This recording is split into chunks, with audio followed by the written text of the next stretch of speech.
Ayun at good afternoon po no, sa inyong lahat. So ayun, kakagaling lang po natin no, sa trabaho. So pauwi na tayo. So time check tayo.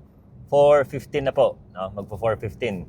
So ayun, nung nag-live po tayo, no, nabanggit ko po dun sa inyo na pag-uusapan natin no, yung mga dahilan kung bakit kami cheap ni Yuki-chan, no? Kung bakit kami cheap dito mamuhay no, sa Japan.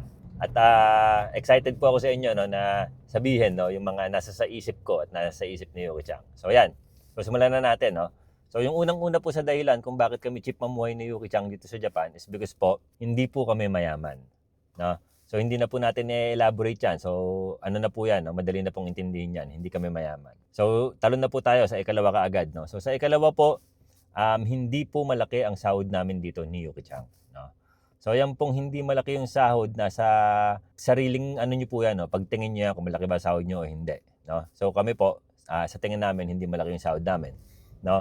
Maaari, no? Maaaring sabihin ng mga tao sa Pilipinas, no, na hindi pa nakaka-experience na manirahan sa ibang bansa na kapag ka narinig yung sahod namin, uy, ang laki ng sahod, paldo, hayahay. Pwede pong gano'n, no? Dahil hindi nga po nila alam, no, kung paano mamuhay sa ibang bansa. Dahil nga po wala silang experience. So, ako po, dahil po nakapamuhay na ako rito, ilang years na rin, no, masasabi ko pong hindi malaki yung sahod namin dito ni Yuki-chan, no?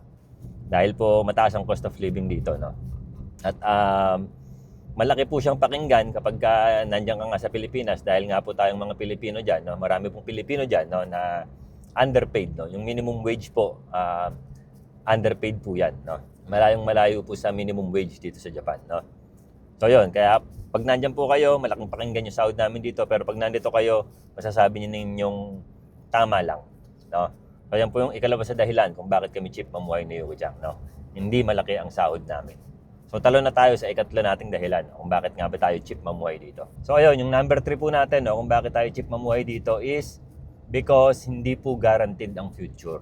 No, yan. So tandaan po natin yan, no, hindi guaranteed yung future. Dati po, no, yung pananaw ko sa ganyan, hindi guaranteed ang future. So bakit mo pa aalalahanin, no, yung future kung hindi naman guaranteed? Maaring pwedeng ngayon, mategi-bambam ka, pwedeng bukas, mategi-bambam ka, diba? Or pwedeng kahit anong mangyari. Maraming pwedeng mangyari. So hindi po siya guaranteed. So yun po yung katwiran ko dati. Kaya bakit mo pa iintindihin, bakit mo pa po problemahin, no? So nagbago po lahat ng pagtingin ko, no, diyan sa aspeto na yan nung nakarating po ako rito sa Japan at nung ma-experience ko yung mga na-experience ko nung nandiyan ako sa Pilipinas, no. So ngayon, ang nasa isip ko na is hindi guaranteed ang future. Kaya kailangan natin mas lalong maghanda. So kung bakit po, babalikan natin yan, no. Tandaan po ninyo, number 3, hindi guaranteed ang future. So talo na tayo sa number 4. So yung ikaapat po natin, no, ay masyadong maraming dapat paghandaan. Yan po ang ikaapat natin. So ano-ano nga ba, no? Bibigyan ko po kayo ng example. Hindi po kami bumili ni Yuki-chan ng brand new house. Meron po kaming kakayahan, no, at napakadali pong ma-approve ni Yuki-chan, no, kung mag-a-apply po siya ng loan. Kung mangungutang po siya ng bagong bahay dito sa Japan, no? Dahil nga po alam niyo naman po, si Yuki-chan lokal na Japanese yan. So mabilis yan. Tapos parehas po kami may trabaho, mabilis pong ma-approve. Ngayon, bakit ba namin hindi ginawa, no? Bakit ba kami hindi kumuha ng bagong bahay? So babalik tayo dyan, no, sa number 1 dahil nga po hindi kami mayaman, at babalik tayo sa number 2 dahil po hindi kalakihan ang sahod namin dito sa Japan sa tingin po namin, no? At babalik din po tayo sa number 3 dahil hindi po guaranteed ang future. No, yung sinasabi ko po na yan ay kung kukuha kami ng bagong bahay, paano kung ganito? Paano kung ganyan? Mawalan ako ng trabaho. So, sino lahat ang magbe-burden nun? Si Yuki-chan lang. No? Magiging mahirap, magiging hindi smooth, no, yung pamumuhay kung merong mangyayaring hindi maganda. So, tulad po ng sabi ko kanina, hindi po guaranteed ang ating future. No? Hindi po natin alam kung matetegi-bambam ba tayo. Hindi natin alam kung magkakasakit ba tayo. Kung hindi natin yan kontrolado. No? Kaya dapat maingat tayo sa mga desisyon natin. So, yan po yung dahilan kung bakit kami hindi kumuha ni Yuki-chan ng bagong bahay, no. Nag-iingat po kami. Nag-iingat kami na kasi po si Yuki-chan, no, laki sa hirap 'yan. At alam niyo naman po na nategi-bambam yung airpods niya nung 7 years old siya. So marami po siyang dinanas, no, na hardships, no, kaya po maingat siya. At ako naman po, sa part ko naman po, marami rin akong dinanas na hardship, no, sa Pilipinas nung nagnegosyo tayo. Basta marami. Kaya po ngayon na nandito tayo sa Japan, no, equipped tayo ng experiences, no, sa mga hardship, no. Kaya ayaw na nating maulit-ulit 'yun, no. Dahil hindi maganda yung pakiramdam ng nandun ka sa sitwasyon na yun. No? Yun, ito pa po, no? Hindi lang po yung pagkakaroon ng bagong bahay ang gusto namin. So tulad nga po ng sabi ko, masyadong maraming dapat paghandaan. Kaya po cheap kami mamuhay, no? Parang ano, 'di ba? Parang dami mo masyadong gusto kaya ka ngayon nag-a-adjust sa pamumuhay mo. So totoo po, marami po kami masyadong gusto. Masyadong maraming dapat paghandaan. Hindi lang po yung pagkakaroon ng bagong bahay yung gusto namin, no? Marami po kaming gusto. Masyadong maraming dapat paghandaan. So isa rin po 'yan, no. Syempre po, wala pong taong hindi gusto na magkaroon ng bagong bahay. So don't get me wrong po, no. Gusto po namin na magkaroon ng bagong bahay. Gusto po namin 'yan. Wala pong may hindi gusto niya. Syempre, kung papipiliin ka used o bago, syempre doon ka sa bago. So kung bakit namin pinili yung used na bahay is because marami pong makokompromiso, no? Maraming makokompromiso kung magbabagong bahay kami ni Yuki-chan. So ano-ano nga ba yung mga makokompromiso na yan, no? So unang-una sa listahan, yung paghahanda sa pagtanda, no? So magka-rhyme pa po, no? Paghahanda sa pagtanda. So yan, maaring may magsabi po, no, masyado ka namang advanced, no? Ba't kailangan mo na kaagad paghandaan yung pagtanda mo, yung bata-bata mo pa? So tulad po ng sabi ko, no, babalik na naman tayo dun sa number 3. Hindi natin guaranteed yung ating future. So talagang kailangan natin paghandaan yung pagtanda, no? Ngayon, yung pagtanda na yan, maaring may magsabi rin, no? Bakit ka pa mag-aalala? Sa pagtanda mo, may anak ka naman. So yan. May isa-share po ako sa inyo, no? Nung one time, nagkakaroon kami ng katuwaan ng mga kaibigan ko, no? Siyempre, medyo mga nakainom. Ngayon, yung isang kaibigan ko po, no, sabi niya sa akin, pagtanda ko, sa'yo na yung pension ko kasi nakakaawa ka naman. Sabi sa akin gano'n. So, shoutout sa'yo, no? Hindi na po ako magdodrop ng name, no? Shoutout sa tropa ko na yan, sa kumpare ko na yan, best friend ko. Sabi niya, sa'yo na yung yung pension ko. Kasi nakakaawa ka naman, wala kang mga anak. Ako, 3 ang anak ko. Sabi niya gano'n. Merong susuporta sa akin sa pagtanda ko. Natatawa lang po ako noon, noong mga panahon nyo, hindi pa po nagsisink in sa akin, no? Sa tingin ko, mali, no? Mali yung sinabi nung pare ko na yun. Bakit? Kasi isipin nyo, no? Bata ka pa. May trabaho ka. Meron ka pang pagkakataon para makapag-impok sa old age mo. Diba? Bakit sasabihin mo na kaagad na may mga anak akong susuporta sa akin? So hindi po natin, bilang magulang, no, kung malakas pa tayo at meron naman din tayong kinikita at sapat naman din at may sobra naman din, paghandaan po natin yung pagtanda natin, no? So mamaya po magiging maliwanag kung bakit po sinasabi yan. Huwag po nating asahan yung mga anak natin, no? Dahil tulad po ng sabi ko, babalik na naman tayo sa number 3 na hindi po guaranteed ang future, no? Hindi po natin alam kung ano magiging buhay ng anak natin sa future. Hindi natin alam kung magiging successful ba yan, hindi natin alam kung magiging magaan ba buhay niyan, hindi natin alam kung magiging mahirap ba siya o kung ano pa man, no? So hindi po natin alam yan. Kaya po much better kung paghahandaan po natin yung ating pagtanda. So yun. So konektado po yan, no, sa hindi namin pagkuha ng bagong bahay ni Yuki-chan dahil nga po yan, from the word itself, paghahanda sa pagtanda, no? So paano ko na i-connect yan dyan, no? So kasi po imagine, kung kami po ni Yuki-chan ay kukuha kami ng bagong bahay, ibig sabihin po nun ay magkakaroon kami ng utang for 25 to 35 years. No? So depende po sa terms na kukunin ninyo. So ang kailangan nyo pong bayaran dyan is 8 kalapad, no? 80,000 yen to 10,000 yen, parang mga ganon. So, hindi po natin alam exactly dahil depende po sa presyo ng bahay, depende rin po sa haba ng hulog, no? So syempre po, dadagdag yun. Yung 80,000 to 100,000 niya na yun, dadagdag po yun sa cost of living mo. So ano ba yung cost of living mo? Yung mga taxes mo, yung mga insurance mo, kuryente, tubig, internet, cellphone, no? LPG, tuition riri, sasapin po lahat yun dun, no? Ngayon, pag nagsapin-sapin po lahat yan, ayun na po yung sinasabi kong may mako-compromise, no? So ano-ano nga ba yung mga pwedeng ma-compromise? Nasabi ko na po kanina yung tungkol nga po dyan sa paghahanda sa pagtanda. At po pwede rin pong ma-compromise, no, yung future ni Riri-chan. O teka, bakit naman nadamay si Riri-chan dyan? No? So kasi po ngayon, no, ngayon nabanggit ko na rin po ito sa inyo na si Riri-chan po meron po siyang nakukuha na 15,000 yen. Monthly po yan, no, galing sa gobyerno. So yung nakukuha niya po na yan, no, simula po nung pinanganak siya hanggang sa pag-graduate niya po ng grade 6, 15,000 yen po. So pag tungtong niya po ng junior high school, no, 3 taon po 'yon, bababa lang po sa 10,000 yen yung makukuha niya, no? So ayan pong nakukuha ni Riri-chan na yan sa gobyerno, hindi po namin yung ginagalaw, no? Kanya po yan, hindi po yan sa amin. At idinadagdag din po diyan yung isang lapad na family allowance. Pero teka, family allowance yan, bakit kay Riri-chan dapat ilagay? So yun lang po yung diskarte namin. So, pinagsasama-sama po yun. Pinagsasama po yung dalawa na yun para po sa savings ni Riri Chang, no? At hindi po namin ginagalaw. Wala pong kahit na sino pwedeng gumalaw nun dahil hindi po sa amin yun. Kay Riri Chang po yun. So, imagine, kung meron po kaming hinuhulugan na mahal na bahay, pagkatapos papatong yon sa cost of living namin. So tulad po ngayon, ang taas ng cost of living, ang taas ng gasolina. No? Tumaas ang gasolina. Kung papatong po yun doon, maaaring ma-compromise po, no? Yung savings ni Riri Chang. So ano na i-compromise mo? It's either yung paghahanda mo sa pagtanda mo or it's either yung future ni Riri Chang, no? Yung perang kanya dapat. Kasi syempre kapag kakapos ka, saan ka bubunot? No? Doon sa mga dapat na paghandaan mo tulad ng pagtanda, tulad ng future ni Riri Chang, bubunutin mo yung pera para may maibayad ka, no, sa kakulangan, no.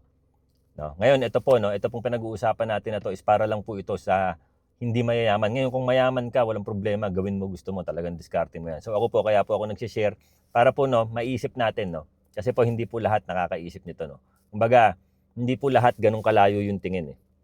No? Minsan ang tingin lang po na hindi, okay lang yan kasi may kita naman tayo ngayon, okay lang yan, ganyan. Paano kapag wala na? So ayun yung mga natutunan ko, no, na mga naging pagkakamali ko nung araw, plus syempre ngayon may Riri Chang na hindi na po pwede yung katulad nung isip mo nung dati. At syempre malaking factor din po si Yuki Chang, no, na naging partner natin siya na magaling siya sa pera, no. Nabanggit ko na rin po sa inyo, si Yuki Chang magaling siya sa pera at napaka-blessed ko, no, na ibinigay sa akin ni Lord si Yuki Chang dahil kung hindi, malamang panay ang uwi ko ng Pilipinas, panay sigurado inom, tropa, no. So kung wala rin si Riri Chang, malamang ganun din ang gagawin ko, no? Kung wala si Riri Chang tsaka si Yuki Chang, malamang buhay binata, no. So nagpapasalamat ako kay Lord na ipinaranas niya sa akin, no, yung mga hardship. Pinaranas niya na sa akin yung mga tropa, yan, kung ano man yung mga dapat kong maranasan sa Pilipinas, tapos tsaka niya ako dinala rito. Ngayon, nung dinala niya ako rito, equipped na ako ng experiences. At ngayon, hindi ko sinasabing perfecto ako. At ngayon, kahit papano, meron tayong dalang experience. At maiiwasan natin na maulit kung ano man yung mga nangyari sa akin nung araw. No? Nung araw, kala mo naman pagkatanda-tanda na, no? So, yun. So, ayan, balik tayo dyan sa future ni Riri Chang, no? So, hindi na po natin itatakil yung high school, no? Yung patungkol sa high school, no? O, siguro po may magsasabi, no? Bakit sobrang aga mo naman mag-save para kay Riri Chang? Baby pa yan. Malayo pa yung high school niyan at college niyan, no? Kasi po dito, no, yung pagpasok ng grade school, libre na, no? Pati ng junior high school, libre na po yan. Ngayon yung high school, itatakil po natin yan sa ibang usapan. Ngayon po, hindi natin yan papasukin, no?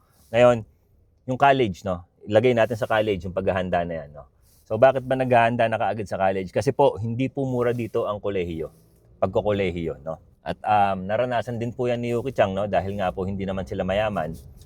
Kumbaga, niloan ni Yuki Chang yung kanyang pagka-college, no? So imagine, hindi ka pa nakaka-graduate, may utang ka na. So ayun po yung ayaw namin na mangyari rin kay Riri Chang kasi po syempre, hindi madali ang buhay ngayon. Malamang, no? Malamang sa malamang na marami pong magsabi na sobra naman yung yung advance mo na mag-isip. So sa tingin ko, mabuti na rin yung ganun, no? Mabuti na rin yung ganun na nakahanda ka. Dahil nga, tulad ng sabi ko, balik na naman tayo sa number 3, hindi guaranteed ang future. Hindi natin alam kung anong pwedeng mangyari, no? Kaya maganda yung, ayan, maitabi mo na, no? Yung dapat itabi. Kasi po, hindi natin ito malabo, no? Hindi natin ito magagawa.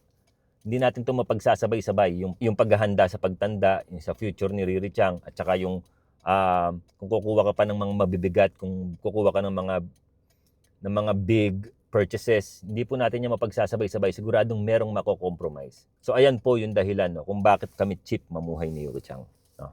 Naka-red pa rin po. So ngayon, talon naman tayo, no, sa siguro may magsasabi, teka, may YouTube income ka naman, ah. Kaya nyo yan, may YouTube income ka naman. So iba po yung pananaw ko, no. Ang pananaw ko po diyan is ito pong YouTube, hindi po ito forever, no. Hindi ko po ine-expect na magtatagal to ng 25 years. Kaya hindi ko po ipinapangaas na may YouTube income ka naman. Kumuha ka na ng bagong bahay. Hindi ko po siya pwedeng ipangaas ng gano'n kasi paano pag wala na. Diba po? At isa pa po, no, kung bakit tayo cheap mamuhay. Marami na po akong experience, no, sa mga ganyang purchases na ganyan na magiging burden, no. Alala ko, nasa Pilipinas pa ako, kuha ko bagong motor. Yan, bagong motor mo, syempre yung pinaka-latest. Pagkatapos yung wala yung lahat, no. Kumbaga, kuha ka ng motor. Motorsiklo, naalala ko po no'n, no, kalalabas lang ng Yamaha Aerox, no. So lahat nahihirapan kumuha, ako meron na ako. So syempre, 'di ba, no? Tindi, parang pare daming pera. Tapos kuha rin ako bagong sasakyan. Yan, bagong sasakyan. Bago rin sasakyan ni pare, imagine, brand new sasakyan, brand new rin ng motor. Ang daming pera ni pare. So ang tingin po ng taong nasa labas mo, no, ang tingin nila sa iyo is, daming pera ni pare. Ganito, ganyan. Pero yung mga behind the scenes po nun, no, mga behind the scenes na kailangan mong ang dami mong bayaran monthly, hindi po nila alam yun. No? So ako po, na-experience ko na yun at alam ko po yung feeling na yun. No? Na fix yung income mo, pero tumataas yung pamumuhay mo. No? So ayoko na pong balikan ulit yun. At si Yuki naman, alam niya na yan simulat sa pool. No? Dahil nga po, ano siya kumbaga, maaga siyang naulila sa ama eh. So ako po, sa lagay ko, kaya ako puro mali rin sa Pilipinas. Dahil po siguro, dahil suportado po kami ng magulang namin, no? At hindi po kami ganun ka-literate, no? Pagdating sa ganyang pang-financial. Kaya po, katakot-takot na pagkakamali. So, yun. So, balik po natin to, no? Magkikita po kami ni Kuya ngayon, no? Andito po ako ngayon sa 7-Eleven. Babalikan ko po kayo. Mamaya ulit. So, ayun. At talon na tayo, no? Sa huling-huling dahilan kung bakit nga ba kami cheap mamuhay ni Yuki Chang. So, ito pong cheapness namin, no? Ni Yuki Chang is para po kay Riri Chang to. So ibang-iba po, no? Ibang-iba po pakinggan dahil po minsan may maririnig kayo sa mga ibang magulang na kaya lang naman kami nagpagawa ng bahay, kaya lang naman kami bumili ng bahay na mahal para to sa anak namin, no? So ako po, hindi po ako naniniwala ron dahil po kung lalayuan ninyo yung tingin ninyo, no? Kung lalawakan ninyo yung pag-iisip ninyo, no? Kung i-anticipate ninyo yung mangyayari, no? In the future po, hindi nyo makakasama yung anak ninyo. At ayan po yung masakit na katotohanan. No? So tulad nga po nung nakaraan, dumalaw dito Tito Romy ko. Papakilala ko nga po pala sa inyo, Tita Jem ako. Tita Jem. Hi! Yan. At Tito Romy ko, yung kapatid ng nanay ko. Hi! Na anak ng lolo ko. Yan. Hello! At yung anak nila, si Pao. Yan. Tito Romy, na-enjoy nyo ba? Na-enjoy nyo ba Japan? Oo, sobra. Ikaw? Saka, ang lamig. Ayos yung lamig. Ikaw, Tita Jem. Lamig! At saka ang sarap ng mga foods. Yan. Ikaw, Pao. Yes. Yan, so Back again. yan, so nandito po kami ngayon, no, sa train station at ihatid na po namin sila, pabalik na sila ng Tokyo. So paano, hanggang dito na lang po ito, hanggang sa muli. Bye! Bye! Like and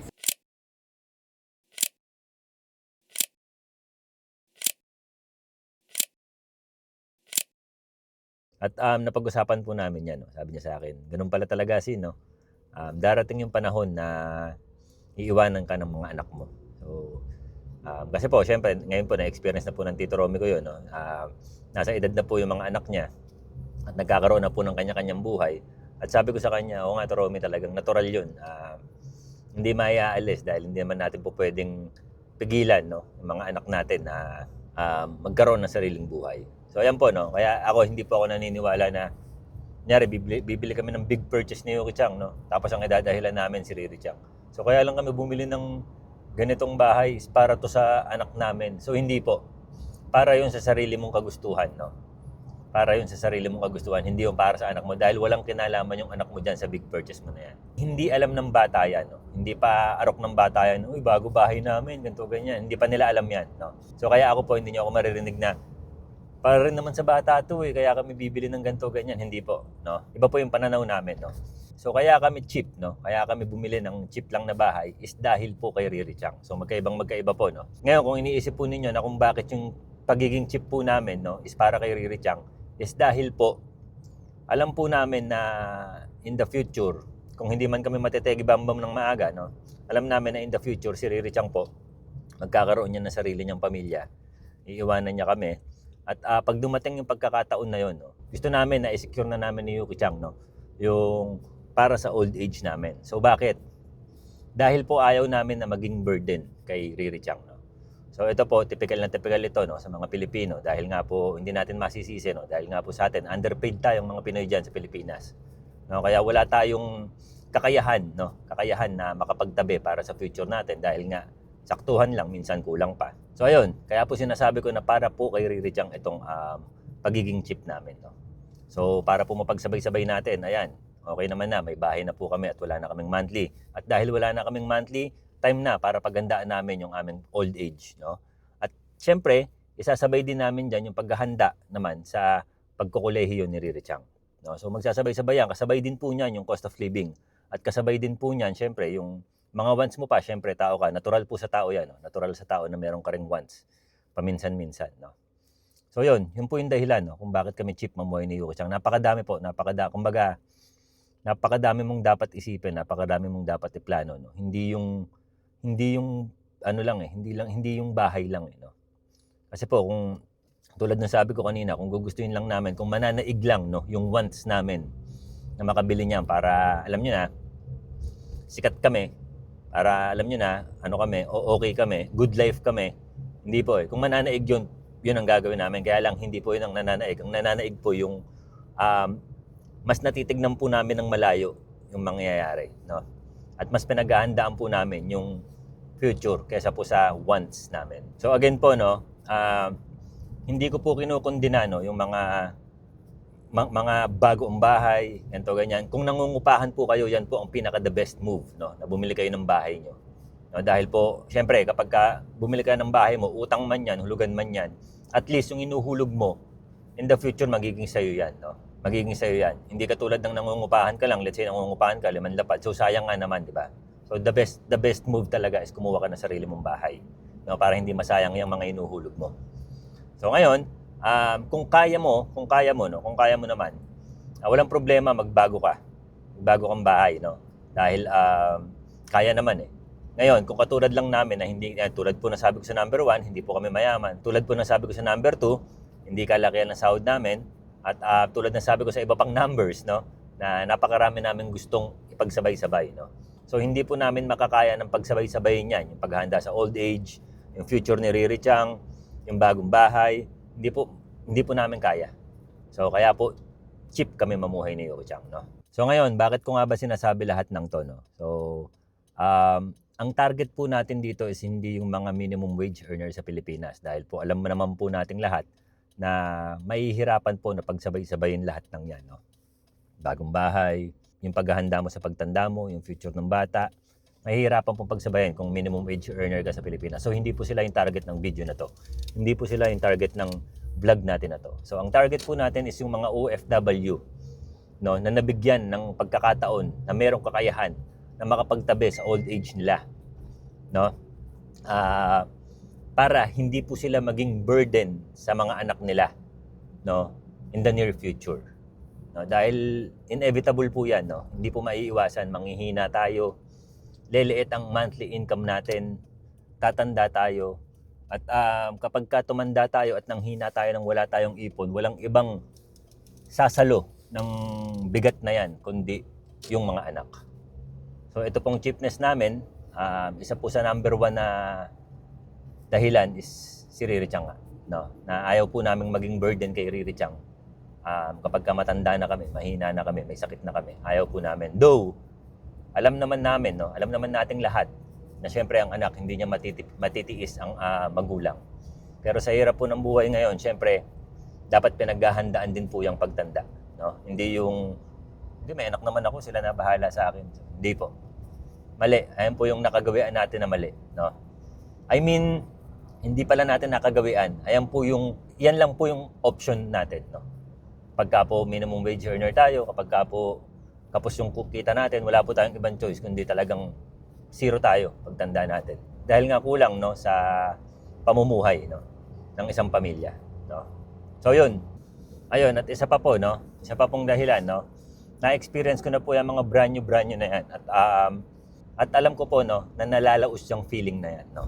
After a month, after 2 months, after a couple of months, no, wala na yung feeling na yan na brand new, no. Ang feeling na yan, no, magfe-fade.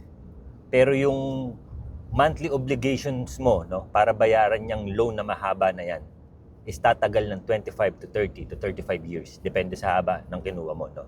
So ayun, so in short, mas pinili po namin ni Yuki Chang yung peace of mind, no, kaysa sa material na bagay, no.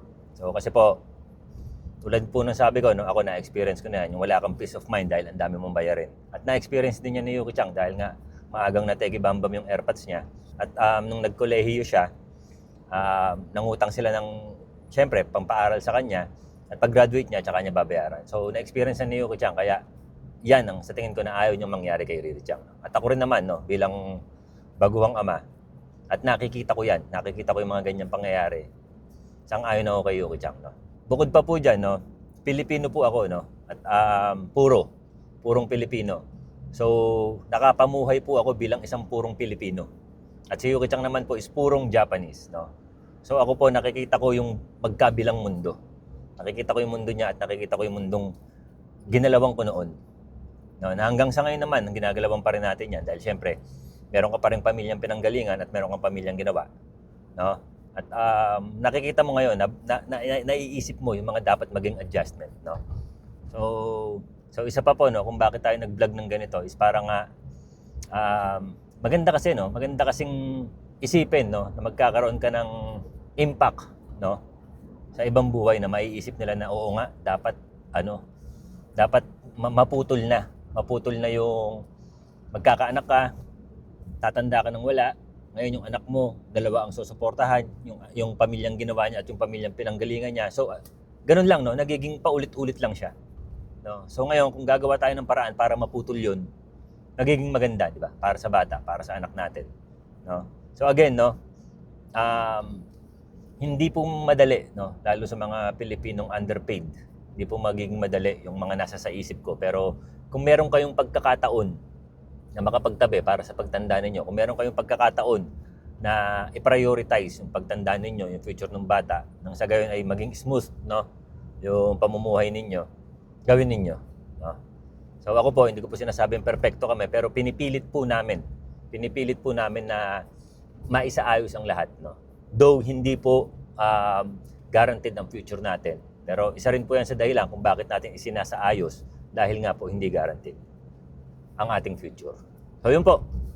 Medyo napahaba na po yung usapan natin at hanggang dito na lang to. Hanggang sa muli. Paalam.